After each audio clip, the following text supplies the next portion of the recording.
Mark Howden, who is, as I said, the director of the Climate Change Institute at the Australian National University. Mark, thank you for joining us on TRT World. I don't know where to begin in terms of analysing how the government is approaching the climate crisis. Let me give you this quote from the Chief Executive of Climate Analytics. Bill Hare's an Australian. He co-authored the recent Brown to Green report.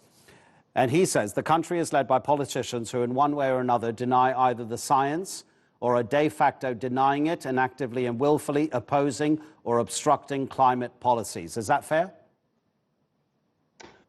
Look, different people have different views on that, but I think there's a general consensus that the government is not addressing climate change to the extent that is needed. But it does lack policies, doesn't it? Again, this Brown and Green report, 14 non-governmental organisations took part in it. It's funded by the World Bank. I mean, it's a respected report, and it completely slams the Australian government, saying out of the G20 nations, Australia is one of the very lowest in terms of having a policy and a response towards the climate crisis.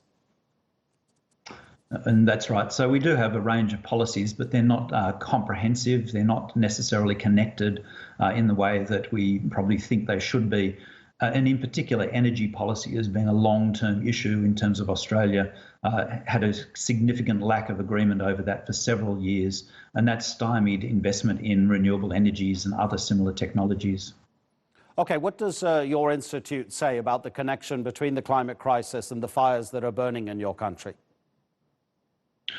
Oh, the evidence is really clear that the climate is changing. It's having a whole range of impacts, and increased wildfire risk is one of those impacts, and that humans are a significant contributor to that. In fact, it's a vanishingly small chance that humans are not driving these global changes that we've seen.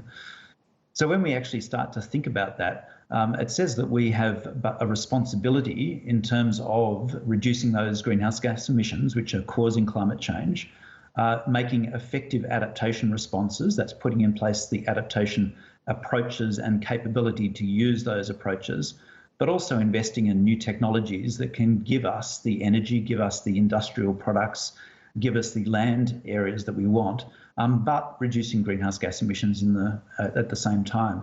And in terms of these particular fires, whilst you can't ascribe a given fire to climate change, because fires are actually caused by things like either lightning strikes or arson, so the cause of fires isn't climate change. But once they've started, we do see the higher temperatures and drier winds and dry fuel that are sitting around Australia at the moment are stoking those fires into much more severe fires than they would otherwise be. So there's definitely a climate change imprint on the strength of fires once they've started.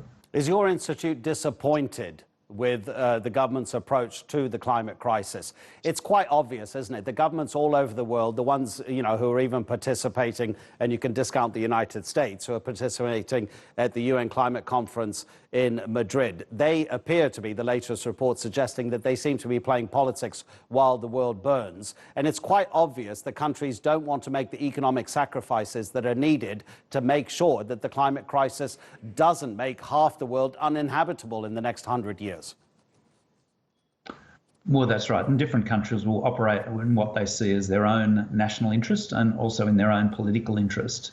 What we have in Australia is a very clear indication from the public that they want more action on climate change. So, for example, the recent poll, one of the recent polls indicated up to 90% of Australians wanted more action on climate change. So there's a really strong public driver there. It's just not necessarily being translated into political action. Mark, we know it's really late at night for you in Canberra, so again, we really appreciate your spending time with us on TRT World. Take care.